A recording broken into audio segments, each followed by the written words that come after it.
दोस्तों स्टडी 91 के online platform में आप सभी का बहुत बहुत स्वागत है। दोस्तों आज आप सभी के समक्ष भारतीय संविधान में अगले लेक्चर को लेकर हाजिर हूं। देखिए लेक्चर सीरीज बढ़ती ही जा रही है, ठीक है। मेरा उम्मीद था कि मैं लेक्चर 75 लेक्चर में समाप्त कर दूंगा पूरे पॉलिटी को, संविधान को 75 लेक्चर में, लेकिन पॉलिटी का ये हमारा 78 नंबर का लेक्चर है। सर यहाँ तो हमें 228 नंबर दिख रहा है। जी हाँ, बिल्कुल सही दिख रहा है 228, इसलिए दोस्तों कि इसी सीरीज में हम लोगों ने 150 लेक्चर में इतिहास विषय को कवर किया। बहुत सारे बच्चे ऐसे होते हैं ना कि उनके मन में होता है कि सर हमें संपूर्ण सामान्य अध्ययन पढ़ना, पूरा प्राचीन इतिहास, पूरा मध्यकालीन, पूरा आधुनिक भारत का इतिहास सब पढ़ना है। तो इसी के लिए दोस्तों क्लास दिया गया। तो 150 लेक्चर में केवल इतिहास चला है। 151 नंबर से जो क्लास दी जा रही है वो संविधान विषय की क्लास दी जा रही है। तो आज संविधान की हमारी 78वीं क्लास है। 78 लेक्चर हो जा रहा है दोस्तों, याद रखेंगे। और आज की क्लास अगर आप देख लेते हैं तो 6840 सवाल आपके कवर हो जाएंगे। ऑन स्क्रीन दोस्तों हम लोग 7000 सवाल की तरफ बढ़ रहे हैं, ठीक है। 6800 सवाल मायने रखता है, ठीक है। इसी क्लास में डिस्कस किया गया है। जिन बच्चों ने पीछे के वीडियोस नहीं देखे हैं जाके देख लीजिए। चलिए आगे बढ़ते हैं। आज की टॉपिक क्या है, तो मैं एक सरसरी निगाह से देख रहा था कि कौन सा ऐसा टॉपिक है जिस पर अभी तक लेक्चर नहीं गया है। ध्यान में आया कि राजनीतिक दल। यहाँ दोस्तों राजनीतिक दल और ईवीएम से संबंधित बहुत सारे सवाल मैंने अभी तक आपको नहीं बताए हैं, ठीक है। हाँ, जब चुनाव की बात हो रही थी, निर्वाचन आयोग का बात हो रहा था, उस समय थोड़ी बहुत चर्चा हुई थी, लेकिन उससे काम नहीं चलेगा। आपको अलग से इसके बारे में पढ़ना पड़ेगा, ठीक है। तो कई सारे ऐसे सवाल मिले जो परीक्षा में आते हैं, आने की संभावना भी ज्यादा है। देखिए सवाल क्या लिखा है कि भारत में 1951 के आम चुनाव में पहला वोट किसने डाला। आजकल तो जान रहे हैं परीक्षा में ऐसे ही उटपटांग सवाल बन रहे हैं, ठीक है। वो सारा उटपटांग सवाल दोस्तों आपको यहां मिल जाएगा। अगला सवाल, किस प्रत्याशी के नाम से सबसे ज्यादा बार चुनाव हारने का रिकॉर्ड है। आप सोच भी नहीं दे सकते दोस्तों, 199 बार इस आदमी ने चुनाव हारा है, ठीक है। लेकिन उसके बाद भी थक नहीं रहा है, ठीक है। इतना चुनाव हार गया। भारत में पहली बार वीवीपैट, ये ईवीएम की मशीन है दोस्तों जिसे वीवीपैट नाम दिया गया। तो वीवीपैट का उपयोग कहां किया गया। देश में राष्ट्रीय दलों की कुल संख्या कितनी है। दल विहीन लोकतंत्र के पक्ष में कौन था। इस ईवीएम को कौन डिजाइन करता है। इस तरह के बहुत बेहतरीन सवाल पर आज हम चर्चा करने वाले हैं। आइए पढ़ते हैं तो आपको मजा आएगा, ठीक है। देखिए स्टडी 91 के प्लेटफॉर्म से अलग अलग विषय के लिए फाउंडेशन कोर्स लॉन्च किए गए। मैं कहता हूं आप एग्जाम की तैयारी छोड़िए, विषय की तैयारी शुरू कर लीजिए। एक बार आपने अच्छे से हिस्ट्री, ज्योग्राफी, पॉलिटी, साइंस, ये चारों विषय कवर कर लिया ना, फिर कोई एग्जाम नहीं बचेगा। जो इच्छा होगा वो एग्जाम दे देना, आपको बार बार विषय पढ़ने की जरूरत नहीं पड़ेगी। तो जुड़िए स्टडी 91 के साथ, अपनी तैयारी को आगे बढ़ाइए। हमारा हेल्पलाइन नंबर है। जुड़ने के लिए दोस्तों स्टडी 91 के वेबसाइट या एप्लीकेशन पर आ सकते हैं, ठीक है। स्टार्ट किया जाए आज के सवालों को, चलिए देखते हैं। तो आज हमारा लेक्चर दोस्तों 228वां लेक्चर है। 6840 सवाल हमारे हो जाने वाले हैं, ठीक है। और राजनीतिक दल से संबंधित सवाल कर रहे हैं। पहला सवाल क्या लिखा दोस्तों कि भारत में दलीय व्यवस्था जो है दोस्तों ये किस प्रकार की है, ठीक है। दलीय व्यवस्था किस प्रकार की है, सवाल ऐसा आता है परीक्षा में, ठीक है। तो याद रखेंगे भारत में बहुदलीय व्यवस्था है। क्या है दोस्तों, भारत में बहुदलीय व्यवस्था है। इस बहुदलीय व्यवस्था का मतलब क्या होता है। देखिए ऐसा तो है नहीं कि अमेरिका की तरह केवल दो ही पार्टी है, ठीक है, पक्ष और विपक्ष, ऐसा नहीं है। हमारे यहां पर दोस्तों पक्ष और विपक्ष तो है ही है, उसके साथ साथ दोस्तों कई सारे दल हैं, कई सारी पार्टियां हैं। जैसे आप भारतीय जनता पार्टी की बात कर लीजिए, जैसे कांग्रेस की बात कर लीजिए, जैसे बहुजन समाजवादी पार्टी की बात कर लीजिए, जैसे समाजवादी पार्टी की बात कर लीजिए, जैसे भारतीय कम्युनिस्ट पार्टी की बात कर लीजिए, जैसे मार्क्सवादी कम्युनिस्ट पार्टी की बात कर दीजिए, जैसे झारखंड मुक्ति मोर्चा की बात कर लीजिए, जनता दल यूनाइटेड की बात कर लीजिए। ऐसे तमाम पार्टियां हैं।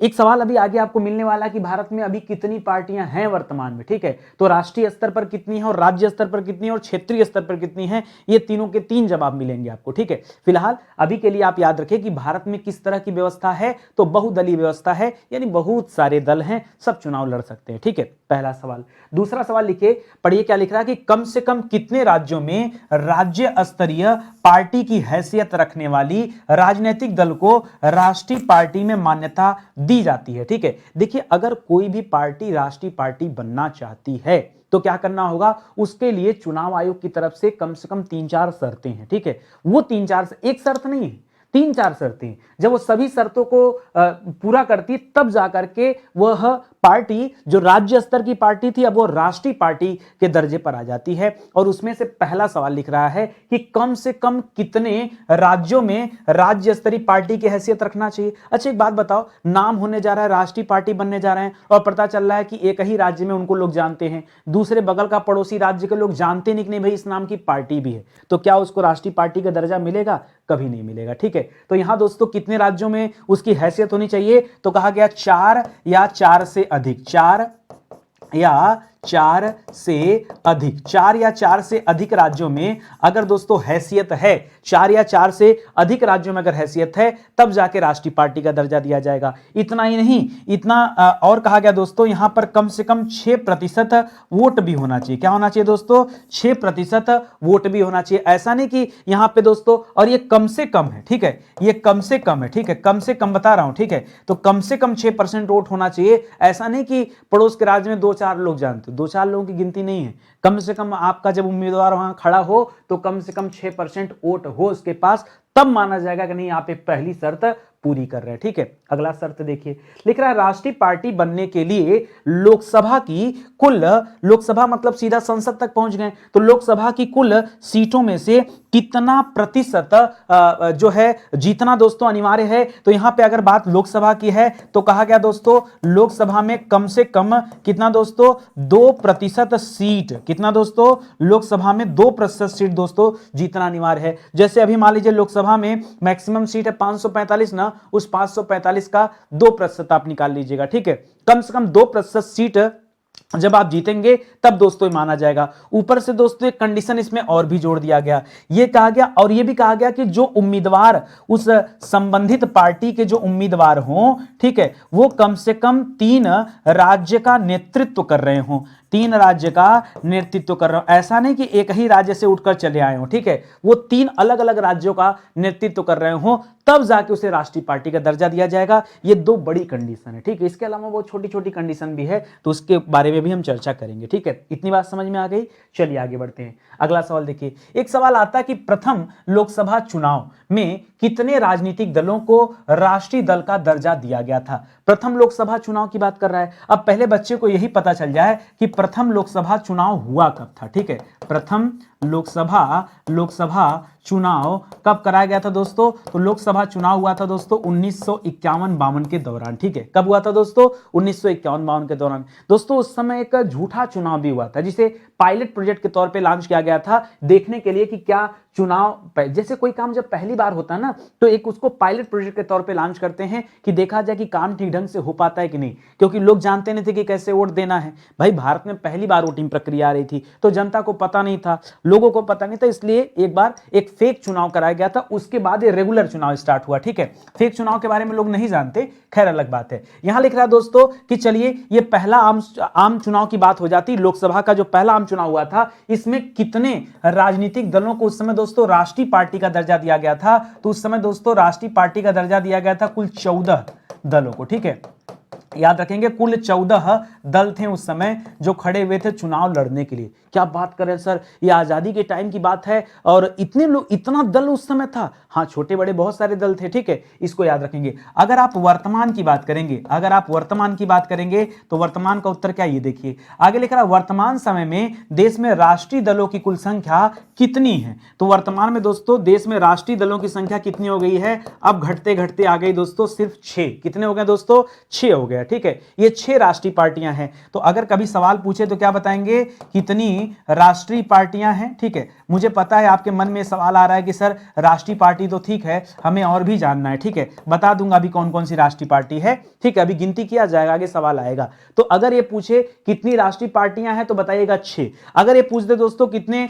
राज्य स्तरीय पार्टियां, तो क्या बताएंगे, राज्य स्तरीय पार्टियों की संख्या वर्तमान में है 54। कितनी है दोस्तों, 54 राज्य स्तरीय पार्टियां। ठीक है, इसकी संख्या कितनी दोस्तों, राज्य स्तरीय पार्टी की संख्या कितनी है, 54। ठीक है, और उसी तरह से दोस्तों गैर यहां पर जैसे गैर मान्यता प्राप्त आप बोल सकते हैं, उसकी संख्या है दोस्तों 2500 प्लस। ठीक है, 2500 प्लस गैर मान्यता प्राप्त। ठीक है, मतलब ये लोग भी लगे हैं। ठीक है, गैर मान्यता प्राप्त वाले हैं, इसको याद रखेंगे। तो इतने हो गए। ये डेटा दोस्तों कहां पे दिया गया, ये जो मैं डेटा आपको दे रहा हूं ना, ये निर्वाचन आयोग की साइट पर ये डेटा मुझे मिला। ठीक है, निर्वाचन आयोग की साइट पर डेटा मिला और ये डेटा दोस्तों 2021 तक का है। ठीक है, 2021 तक का है, ये बदलता नहीं है, 2-3 साल पे दोस्तों अपडेट होता रहता है, तो इसको आप याद रखेंगे। तो ये बड़ा प्यारा सा सवाल है, ठीक है। तो कई सारे बच्चों को नहीं पता होता है कि जब चुनाव स्टार्टिंग में हुआ था उस समय कितनी पार्टियों ने हिस्सा लिया था, तो लोग अंदाज लगाते हैं। आप तो पढ़ना पड़ेगा आपको, ठीक, अंदाज से काम नहीं चलने वाला। आगे बढ़ा जाए, अगला सवाल देखिए, लिख रहा हाल ही में किन से राष्ट्रीय दल का दर्जा वापस ले लिया गया। ठीक है दोस्तों, ऐसी 3 पार्टियां हैं जिनसे राष्ट्रीय दल का दर्जा वापस ले लिया गया। वो कौन कौन सी पार्टी है? तो सबसे पहले याद रखेगा दोस्तों, शरद पवार की पार्टी है। किसकी पार्टी दोस्तों? शरद पवार नेता का नाम सुना है ना? या जी हां, शरद पवार, कई सारे लोग जानते हैं कि शरद पवार का संबंध कांग्रेस से है, लेकिन यह गलत है दोस्तों। शरद पवार का संबंध है राष्ट्रवादी कांग्रेस पार्टी से। किससे दोस्तों? राष्ट्रवादी कांग्रेस पार्टी। ये कांग्रेस से अलग एक पार्टी है दोस्तों, इसको कहते हैं राष्ट्रवादी कांग्रेस पार्टी, जिसके मुखिया कौन है? शरद पवार है। ठीक है, इसको इंग्लिश में क्या कहा जाता है? नेशनल कांग्रेस पार्टी कहा जाता है, तो इसको एनसीपी बोलते हैं। क्या बोलते हैं? एनसीपी। तो इसका दर्जा दोस्तों ले लिया गया। दूसरा दोस्तों याद रखेगा, तृणमूल कांग्रेस का नाम याद रखेगा। ठीक है, किसका नाम याद रखेगा?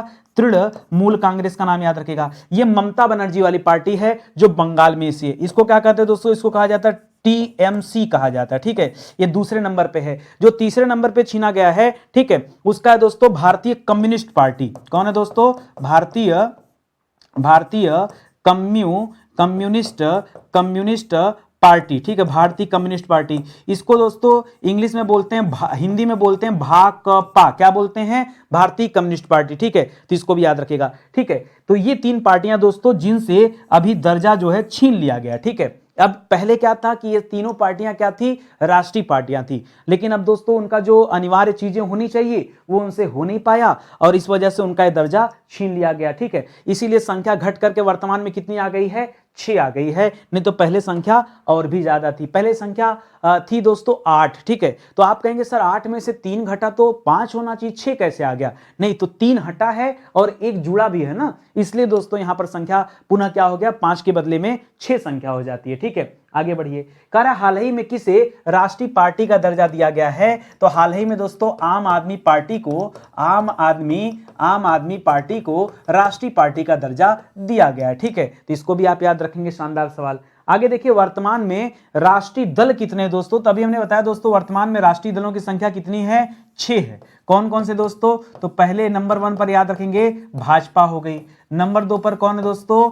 कांग्रेस हो गई। ठीक है, भाजपा हो गई, कांग्रेस हो गई। नंबर 3 पर कौन दोस्तों? याद रखेंगे बसपा हो गई। नंबर 3 पर बसपा हो गई। नंबर 4 पर कौन हो गया दोस्तों? आम आदमी पार्टी। ठीक है, आप मतलब क्या हो जाएगा? आम आदमी पार्टी। ठीक है, आम आदमी पार्टी। बसपा मतलब क्या हो जाएगा दोस्तों? बहुजन समाजवादी पार्टी। ठीक है, बहुजन समाजवादी पार्टी। ठीक है, समाजवादी पार्टी। भाजपा तो जान ही रहे, भारतीय जनता पार्टी, तो उसके लिए अलग से लिखने की जरूरत नहीं है। ठीक है, इसके अलावा दोस्तों एक एनपीपी है। ठीक है, National People's Party. National People's Party. ठीक है, नेशनल पीपुल्स पार्टी का नाम सुना होगा। इसका नाम दोस्तों एनपीपी। क्या नाम दोस्तों? एनपीपी है। ठीक है, और एक बची दो लास्ट में दोस्तों, माकपा। ठीक है, 6ठे नंबर पे क्या दोस्तों? माकपा, मार्क्सवादी कम्युनिस्ट पार्टी। क्या दोस्तों?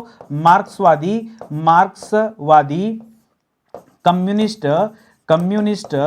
Communist party. ठीक है, इसको क्या बोलते हैं? इसको कहते हैं माकपा। क्या कहते हैं? माकपा। भाकपा का दर्जा छीन लिया गया। भारतीय कम्युनिस्ट पार्टी जो था उसका दर्जा छीन लिया गया। भारतीय कम्युनिस्ट पार्टी सबसे पुरानी पार्टी है ये दोस्तों। इसका गठन हुआ था ताशकंद में। ठीक है, आगे चर्चा करेंगे अभी। ठीक है, तो याद रखेंगे। चलिए आगे बढ़ते हैं। लिख रहा धनुष एवं तीर निशान है। ये जो सैंबल देख रहे हैं दोस्तों, ये किस पार्टी का चिन्ह है? ठीक है, ये चिन्ह दोस्तों झारखंड मुक्ति मोर्चा का। ठीक है, ये भी दोस्तों राज्य स्तरीय पार्टी है। याद रखेंगे किसका चिन्ह है? तो परीक्षा में इस तरह के भी सवाल आते हैं कि चिन्ह पूछ लेता आपसे। ठीक है, तो झारखंड मुक्ति मोर्चा का दोस्तों ये चिन्ह है, इसको याद रखेंगे। ठीक है, धनुष एवं तीर। ठीक है, चलिए आगे बढ़ते हैं। अगला सवाल देखिए, लिख रहा भारतीय कम्युनिस्ट पार्टी जिसे सीपीआई कहते हैं। ठीक है, communist party of India CPI कहते हैं, या फिर भारतीय कम्युनिस्ट पार्टी को हिंदी में क्या कहते हैं दोस्तों? भाकपा भी कहते हैं। क्या कहते हैं? भाकपा भी कहते हैं। ठीक है, भाकपा का जो सिंबल है दोस्तों याद रखेगा, यहां पर भाकपा का सिंबल यही है। याद रखेंगे भाकपा के सिंबल में हसिया रहता है और गेहूं की बाली रहती है। क्या रहती है दोस्तों? गेहूं की बाली। यह इसका दोस्तों चिन्ह है। ठीक है, यह इसका चिन्ह चिन्ह है। ये वाला जो चिन्ह देख रहे हैं दोस्तों, ये माकपा का चिन्ह है। माकपा मतलब मार्क्सवादी कम्युनिस्ट पार्टी है, ठीक है। तो इसमें हाशिए के साथ क्या होता है दोस्तों, स्टार, सितारा का चिन्ह होता है। लिख रहा भारतीय कम्युनिस्ट पार्टी का अस्तित्व किस वर्ष हुआ, किस वर्ष दोस्तों ये अस्तित्व में आया था। तो पीछे भी दोस्तों मैंने बताया था कि 1921 ईस्वी में दोस्तों यह अस्तित्व में आया है। तो ये सवाल आप याद रखेंगे, ठीक है। आगे बढ़िए। लिख रहा भारतीय साम्यवादी दल, ये साम्यवादी लिख करके केवल आपको परेशान कर रहा है, चाहे यहां साम्यवादी लिख दे और चाहे आपको क्या लिख दे दोस्तों, साम्यवादी लिख दे या फिर अलग कर दे, एक ही चीज है। भारतीय साम्यवादी दल में किस वर्ष विभाजन होने पर भारतीय साम्यवादी दल मार्क्सवादी के नाम से दोस्तों उसका एक गठन होता है। मतलब इसी भाकपा से किसका जन्म हुआ दोस्तों, माकपा का जन्म हुआ, ठीक है। ये कब हुआ दोस्तों, ये बाद में हुआ है, ये 1964 में जाकर के माकपा बना है, ठीक है। कितने में बना दोस्तों, मार्क्सवादी कम्युनिस्ट पार्टी का जन्म कब हुआ है, याद रखेंगे 1964 में हुआ है। और भाकपा कब बना था दोस्तों, तो 1921 में बना था, दोनों याद रखिएगा। कांग्रेस कब बना था दोस्तों, तो कांग्रेस का गठन हुआ था 1885 में लॉर्ड डफरिन के समय में, ठीक है। आगे देखिए, तेलुगु देशम पार्टी जिसे टीडीपी कहते हैं, तेलुगु देशम पार्टी का चुनाव चिन्ह दोस्तों क्या है, ठीक है। तो बहुत सारे बच्चे नहीं जानते हैं, इसका चुनाव चिन्ह भी साइकिल क्या है दोस्तों। अब मान लीजिए परीक्षा में आ जाए ना, तो बच्चे क्या करेंगे दोस्तों, गलत जवाब करेंगे, ठीक है। क्योंकि बच्चों के पता दोस्तों कि साइकिल किसका चुनाव चिन्ह है, याद रखेंगे, उनको पता है समाजवादी पार्टी का। जो हम लोगों ने रट के रखा है समाजवादी पार्टी, उससे बाहर निकलिए। ये पीले रंग में दोस्तों एक घेरे के अंदर दोस्तों साइकिल बनी होती है। ये जो चिन्ह दोस्तों किसका है, याद रखेंगे, तेलुगु देशम पार्टी का यह चिन्ह है, इसको भी आप याद रखेंगे, ठीक है। अच्छे सवाल है भाई, लोग नहीं जानते हैं, ठीक है। इस तरह के सवाल आए ना तो ज्यादातर बच्चे जवाब क्या देंगे, समाजवादी पार्टी जवाब देंगे। जब लोगों को पता होगा या पढ़ा होगा कभी तेलुगु देशम पार्टी के बारे में, तब तो जानकारी होगा, अन्यथा कैसे बताएंगे, आप ही बताइए मुझे, ठीक है। चलिए आगे बढ़ते हैं। लिख रहा दलविहीन लोकतंत्र के पक्ष में कौन था, कौन चाहता था दोस्तों कि लोकतंत्र क्या हो, दल विहीन हो, वहां पे कोई दल नहीं होना चाहिए। ये चाहते थे दोस्तों लोकनायक जयप्रकाश नारायण जी। कौन चाहते थे, लोकनायक जयप्रकाश नारायण जी का दोस्तों यह मन था कि क्या होना चाहिए दोस्तों, कैसा होना चाहिए लोकतंत्र, वो जो है यहां पर दल विहीन होना चाहिए, ठीक है। आगे बढ़िए। कर वह भारतीय राजनीतिक दल कौन सा है जिसकी स्थापना ताशकंद में हुई है, ठीक है। तो ताशकंद में किसकी स्थापना हुई दोस्तों, भारतीय कम्युनिस्ट पार्टी की। किसकी दोस्तों, भारतीय कम्युनिस्ट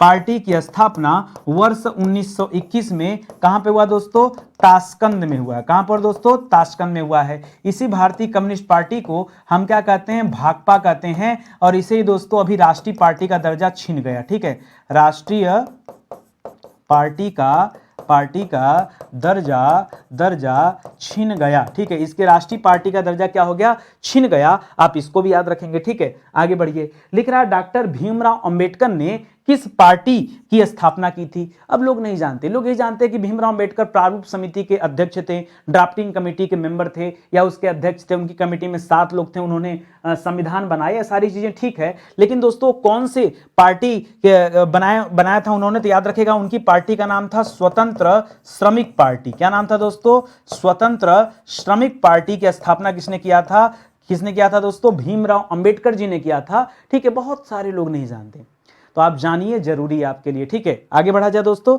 चलिए अगला सवाल देखते हैं। ध्यान रखेंगे स्टडी 91 के प्लेटफॉर्म से कई सारे विषय के लिए किताबें लॉन्च की गई। देखिए हम कोर्स पर भी काम करते हैं, ई बुक पर काम करते हैं, टेस्ट सीरीज पर काम करते हैं और किताबों पर काम करते हैं। आपको अगर भरोसा हो और ये लग रहा होगा, एक क्लास पढ़ने से आपको मालूम हो जाएगा कि नहीं, नितिन सर की क्लास ज्वाइन करने में या फिर स्टडी 91 की क्लास ज्वाइन करने में बहुत फायदा है, क्योंकि यहाँ काम की बातें ज़्यादा होती है, इधर उधर का नाटक कम किया जाता है, ठीक है। तो इसी तरह से दोस्तों आपको पढ़ना है। ऐसे ही दोस्तों जो हमारी ये किताबें शानदार किताबें हैं, जितने परीक्षा हो रहे हैं दोस्तों, जो क्वेश्चन ट्रोल हो रहे हैं ना, वो सारे क्वेश्चन दोस्तों हमारी किताबों से आए हुए हैं। जिनके पास किताब होगा चेक कर लीजिएगा, नहीं मिलेगा तो व्हाट्सएप से हमसे मांग लीजिएगा कि सर हमको दिखा दीजिए, स्क्रीनशॉट भेज दीजिए, हम आपको स्क्रीनशॉट देके शेयर कर देंगे, कि पेज नंबर के साथ शेयर कर देंगे कि आप देखिए कि चीजें किताबों से आती हैं। तो लीजिए, बाकी आप खुद भी समझदार हैं, ठीक है। और एक चीज जान के रखिए, इतना मेहनत से इतनी अच्छे से चीजों को पढ़ाया जाएगा, कैसे कोई चीज छूट जाएगा भाई, कैसे कोई चीज छूट जाएगा, संभव ही नहीं छूटने का, ठीक है। तो आइए देखते हैं आगे। लेकिन अब भारत के किस राज्य में पहली बार गैर कांग्रेसी सरकार बनी? देखिए यहां साफ साफ लिखा दोस्तों, उस राज्य का नाम बताना है जहां पर पहली बार गैर कांग्रेसी सरकार बनी थी। ठीक है, तो याद रखेंगे दोस्तों, वह राज्य कौन सा था दोस्तों? केरल राज्य था। केरल राज्य था जहां पर पहली बार क्या बना था दोस्तों? गैर कांग्रेसी सरकार बना था। अब अगला सवाल यह आ जाता है कि सर केरल है तो ठीक है, लेकिन केरल में सर यह सरकार कब बनी थी? यह भी आ सकता है। ठीक है, तो केरल में याद रखेंगे यह सरकार बनी थी 1957 ईस्वी में। कब बनी थी दोस्तों? 1957 ईस्वी में। ठीक है, अच्छा एक सवाल और यहां पर आता है कि दोस्तों लोकसभा चुनाव में, ठीक है, लोकसभा चुनाव में पहली बार दोस्तों गैर कांग्रेसी सरकार कब बनी थी? तो याद रखिएगा ये बना था 1977 में। ठीक है, 1977 में जनता दल की सरकार बन गई थी। किसकी सरकार बनी थी? जनता दल की। लेकिन ये वाला दोस्तों सेंट्रल वाला था, ये राज्य की बात किया था, इसलिए मैंने उत्तर यहां पर अलग कर दिया। आगे बात समझ में? चलिए आगे बढ़ते हैं। अगला सवाल, किसी मान्यता प्राप्त राजनीतिक दल को चुनाव आयोग द्वारा चुनाव चिन्ह के आवंटन के निर्णय के विरुद्ध निम्न में से कहां अपील की जा सकती है? मान लीजिए किसी को कोई चुनाव चिन्ह मिल गया और वो दोस्तों उस निर्णय के खिलाफ जाना चाहता है, तो ऐसे में कहां जा सकता है? सीधा जाएगा सर्वोच्च न्यायालय, रास्ते में कहीं नहीं रुकेगा। ठीक है, कहां जाएगा? सीधा वो सर्वोच्च न्यायालय जा सकता है। ये आप याद रखेंगे, ये भी बढ़िया सवाल है। ठीक है, आगे बढ़िए। लेकिन गांधीवादी समाजवाद किस राजनीतिक दल का वैचारिक नारा दोस्तों? गांधीवादी समाजवाद। ठीक है, ये क्वेश्चन पढ़ाते ही दोस्तों हो सकता है ट्रोलिंग हो जाए। ठीक है, क्योंकि एक तरफ गांधी जी को लेकर के आजकल बड़ा ट्रोल चल रहा है कि वीर सावरकर के पक्ष में कौन है और गांधी के पक्ष में कौन है। ठीक है, ये तो यार बड़ी बड़ी विडंबना वाली बात हो गई। ठीक है, देखिए कोई जवाहरलाल नेहरू को अच्छा मानता है, कोई सुभाष चंद्र बोस को अच्छा मानता है, कोई भगत सिंह को अच्छा मानता है, कोई जो है अलग अलग लोग, कोई नाथूराम गोडसे को भी सपोर्ट करता है, कोई वीर सावरकर को सपोर्ट करता है, कोई लाला हरदयाल की बात करता है। ठीक है, तमाम लोगों की बात होती है। देखिए मैं आपसे ये कहना चाहता हूं यार, क्यों इतिहास के पन्नों में उलझे पड़े हो? वो सारे लोगों का ना जो उद्देश्य था वो एक था, और सबका उद्देश्य क्या था दोस्तों? आजादी। भगत सिंह के आजादी पाने का तरीका अलग था, आजाद के आजादी पाने का तरीका अलग था, गांधी जी के विचार अलग थे, उनके आजादी पाने का तरीका अलग था, नेहरू जी के आजादी पाने का तरीका अलग था। हर व्यक्ति ने आजादी के लिए लड़ाई की। कौन नहीं सोचा आजादी के बारे में? बताइए कौन नहीं? चाहे वो किसी तरह के क्रांतिकारी संगठन रहे हो, चाहे वो गरम दल के नेता रहे हो, चाहे वो नरम दल के नेता रहे हो, आप चुनाव क्यों करते हैं? ये तो फिर आप वही वाली बात करते हैं। मैं आपसे पूछूं, चलो अब मैं आपको ऑप्शन देता हूं, फेफड़ा चुनोगे कि हार्ट चुनोगे? बताओ, लंग्स चाहिए कि हार्ट चाहिए? बताओ कैसे चुनाव करोगे? हद हो गई यार। देश कहां से कहां जा रहा है ये आप भूल चुके हो कि भाई हम मंगल तक पहुंच गए, हम चंद्रमा तक पहुंच गए, अभी इसी में लेकर उलझे पड़े हो। कौन गांधी कौन गोडसे?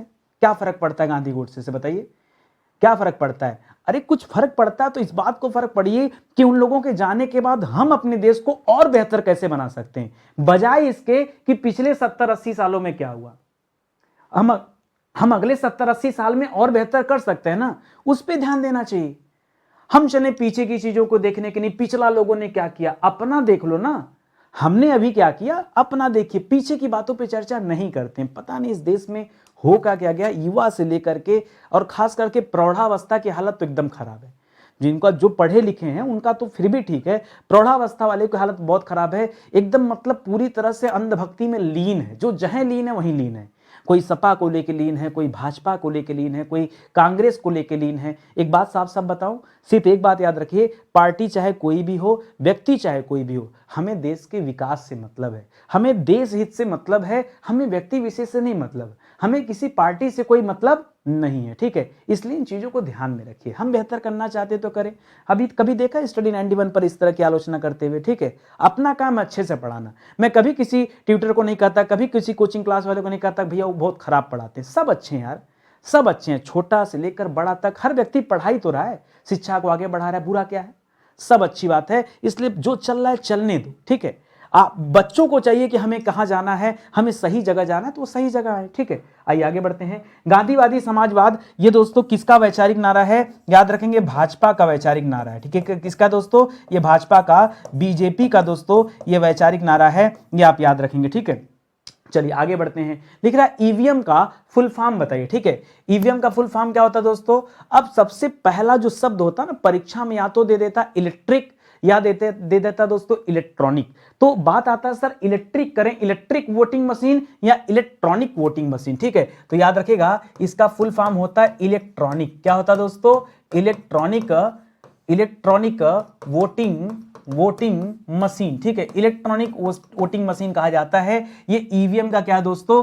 फुल फॉर्म है पहला, तो याद रखेगा। अगला सवाल, ईवीएम का निर्वाचन में पहली बार, इलेक्शन में दोस्तों कब इसका पहली बार दोस्तों प्रयोग किया गया और कब किया गया, कहां किया गया, दोनों सवाल पूछना है आपको, बताना है, ठीक है। तो अगर पूछे दोस्तों कब किया गया तो बताइए पहली बार ईवीएम का प्रयोग 1982 ईस्वी में किया गया। पूछा जाए दोस्तों कि ईवीएम का प्रयोग कहां किया गया तो बताइएगा दोस्तों केरल में किया गया, ठीक है, केरल में किया गया। एक तीसरा सवाल भी पूछ सकता है कि केरल में कहां पर, तो याद रखेगा केरल में किया गया 70 पारूर विधानसभा का चुनाव हो रहा था। किसका? 70 पारूर विधानसभा चुनाव हो रहा था, विधानसभा चुनाव हो रहा था, वहां पर दोस्तों पहली बार इसका प्रयोग किया गया था। वर्ष 1982 में पहली बार ईवीएम का इस्तेमाल किया गया, ठीक है। आगे बढ़िए, कह रहा ईवीएम में अधिकतम कितने वोट दर्ज किए जाते हैं। ये सवाल दोस्तों मैं ढूंढते ना चला गया निर्वाचन आयोग की साइट पर, वहां पर दोस्तों शानदार सवाल मिले, ठीक है। मेरे मन में खुद भी जानने की इच्छा थी जब मैं चैप्टर पे काम कर रहा था। आप किसी भी संविधान की किताब को पढ़िए, आपको ये सारे सवाल नहीं मिलेंगे, ठीक है। मैंने कहा कुछ बच्चों को नया देते हैं, तो मन में था कि भाई ईवीएम तो हर जगह होता है। अब एक ईवीएम पे दोस्तों कितने वोट पड़ सकते हैं, कितने वोट दर्ज किए जा सकते हैं। तो जब मैंने पढ़ा ना तो पता चला कि केवल 2000 वोट, ठीक है, फिक्स होता है। कितने वोट दोस्तों?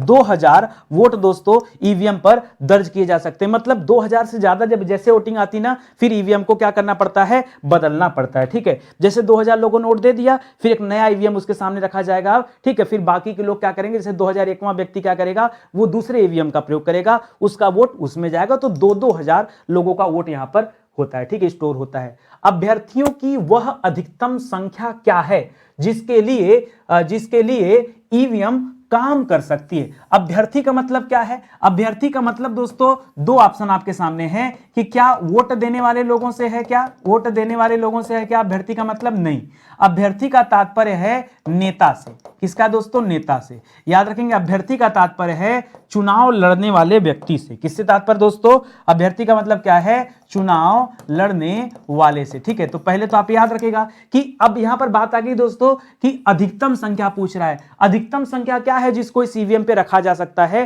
तो याद रखेंगे ईवीएम पर बैलेटिंग इकाइयों की संख्या कितनी होती है दोस्तों? 24 बैलेटिंग इकाइयां होती। कितनी होती दोस्तों? 24 बैलेटिंग इकाइयां होती हैं, इसे याद रखेंगे, ठीक है। 24 बैलेटिंग इकाई होती है, ठीक है। ईवीएम पर कितनी होती है दोस्तों? 24 बैलेटिंग इकाइयां होती हैं। ये बैलेटिंग इकाइयां क्या होता है दोस्तों? अच्छा, इस 24 बैलेटिंग इकाइयों में पहले और चीजों को सुन लीजिए। इसमें नोटा के सहित, नोटा माने क्या होता है दोस्तों?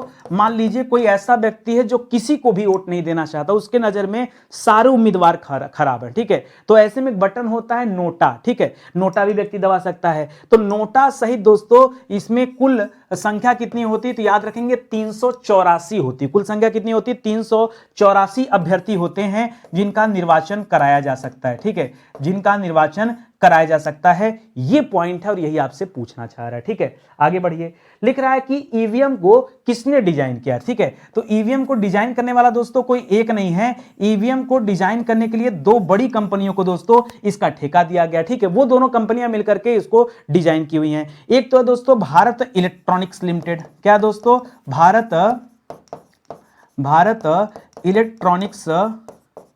इलेक्ट्रॉनिक्स लिमिटेड, ठीक है। एक है दोस्तों भारत इलेक्ट्रॉनिक लिमिटेड। ये कहां पर दोस्तों इलेक्ट्रॉनिक्स लिमिटेड? ये है दोस्तों बंगलुरु में। कहां पर है? बंगलुरु में, ठीक है। एक तो ये जिम्मेदार है। दूसरा दोस्तों इलेक्ट्रिक कारपोरेशन ऑफ इंडिया जिम्मेदार है। कौन है? Electric corporation of India. Electric corporation of India भी जिम्मेदार है। इसका हेडक्वार्टर दोस्तों कहां पर है? तो इसका हेडक्वार्टर दोस्तों हैदराबाद है, ठीक है, हैदराबाद है। इसमें लिमिटेड भी लगा लीजिएगा, कारपोरेशन इंडिया लिमिटेड। ये दोनों कंपनियां मिलकर क्या डिजाइन करती हैं? ईवीएम बनाती हैं। लिख रहा है voter verifiable paper audit trail, ठीक है। ये दोस्तों जो ईवीएम था ना उसका एक नया रूप आया, उसे कहा गया दोस्तों वीवीपैट, ठीक है। जो अभी हम लोग जिस पे वोट देते हैं वो दोस्तों वीवीपैट है। वो वीवीपैट जो होता है दोस्तों क्या होता है? तो voter verifiable paper audit trail कहते हैं। देखिए मैं बता दूं, ईवीएम अलग होता है, वीवीपैट अलग होता है। ईवीएम वो होता है जिसमें बटन लगा होता है, व्यक्ति उस बटन को दबाता है।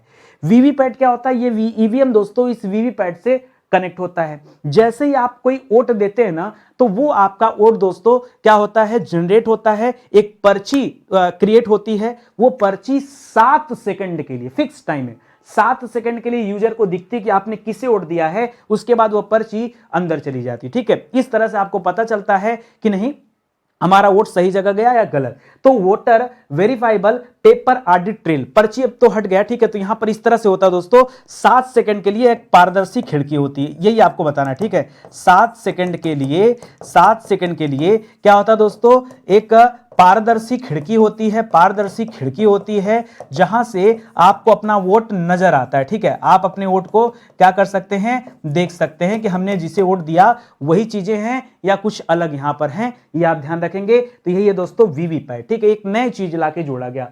करा भारत में पहली बार वीवीपैट का उपयोग कहां पर किया गया। अभी पीछे दोस्तों बात किया था कि भारत में पहली बार ईवीएम का प्रयोग कहां किया गया।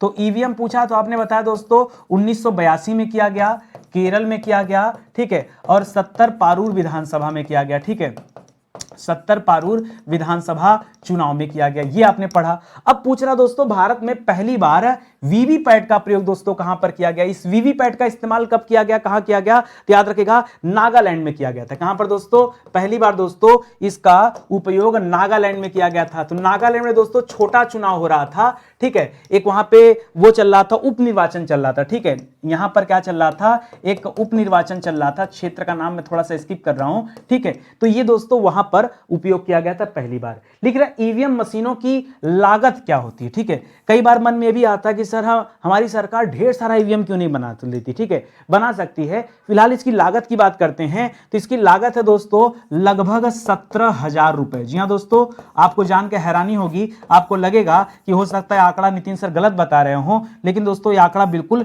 सही है। और यह आंकड़ा दोस्तों आप जाके चेक कर सकते हैं साइट पर, निर्वाचन आयोग की साइट पर आपको यह आंकड़ा मिल जाएगा। बैलेटिंग यूनिट में कितने अभ्यर्थियों के लिए प्रावधान होता है। एक बैलेट में दोस्तों कितने अभ्यर्थी होते हैं, तो एक बैलेट में दोस्तों 16 अभ्यर्थी होते हैं। मतलब बटन कितने होते हैं दोस्तों, याद रखेंगे बटन की संख्या कितनी होती है, 16। अब अगर इससे ज्यादा अभ्यर्थी होंगे तो बैलेट क्या हो जाएगा, अलग अलग हो जाएगा। बैलेट क्या हो जाएगा दोस्तों, अलग अलग हो जाएगा। ठीक है, आगे बढ़िए। लिख रहा पहला लोकसभा चुनाव कितनी पार्टियों के मध्य लड़ा गया था। तो पीछे ही दोस्तों हमने बताया कि उस समय दोस्तों नेशनल पार्टियों की संख्या कितनी थी, 14 थी। ठीक है, तो याद रखेंगे। ठीक है, अच्छा 14 तो दोस्तों नेशनल पार्टियां थी, 14 क्या थी दोस्तों, उस समय नेशनल पार्टियां थी। ठीक है, लेकिन इस चुनाव में दोस्तों और भी ज्यादा लोगों ने हिस्सा लिया था। तो एक काम करिए, इसको हटाइए पहले। ठीक है, मैं आपको शुरू से बताता हूं। अगर आपसे पूछे दोस्तों कि प्रथम लोकसभा चुनाव में नेशनल पार्टी कितनी थी। ठीक है, नेशनल राष्ट्रीय पार्टी जो है कितनी थी, तो उसमें राष्ट्रीय पार्टी दोस्तों केवल 14 थी। लेकिन कितनी पार्टियों ने चुनाव में हिस्सा लिया था, तो उस समय दोस्तों रूल्स रेगुलेशन तो होते नहीं थे कि इतने इतने राज्यों में इतना इतना वोट होना चाहिए, होना चाहिए, ये सारी चीजें तो थी। राज्यों का गठन तो बाद में हुआ ना, तब ये नई चीजें आई। तो दोस्तों नेशनल पार्टी के नाम पे 14 थे। लेकिन दोस्तों जो चुनाव लड़ा गया, जब यहां पर ऐलान हुआ कि नहीं 1951-52 के दौरान दोस्तों लोकसभा चुनाव कराए जाएंगे, तो जैसे ही दोस्तों इसका ऐलान हुआ ना, उसके बाद दोस्तों क्या हो गया, यहां पर कुल 53 पार्टियां आई। कितनी पार्टियां आई, कुल 53 पार्टियों का नाम आया दोस्तों। 53 पार्टियों ने इसमें अपने लेवल से हिस्सा लिया था। ठीक है, तो इसको याद रखेंगे, ये दोनों अलग अलग बातें, 14 और 53। ठीक है, आगे लिख रहा किस प्रत्याशी के नाम सबसे ज्यादा बार चुनाव हारने का रिकॉर्ड है। चुनाव हारने का रिकॉर्ड दोस्तों किसके नाम पर है, तो याद रखेगा तमिलनाडु के सेलम। ठीक है, सेलम जगह का नाम आपने सुना होगा, तमिलनाडु के सेलम का नाम सुना होगा। उस सेलम में रहने वाला एक व्यक्ति जो अब तक 199, ठीक है, पूरा नाम इनका डॉक्टर के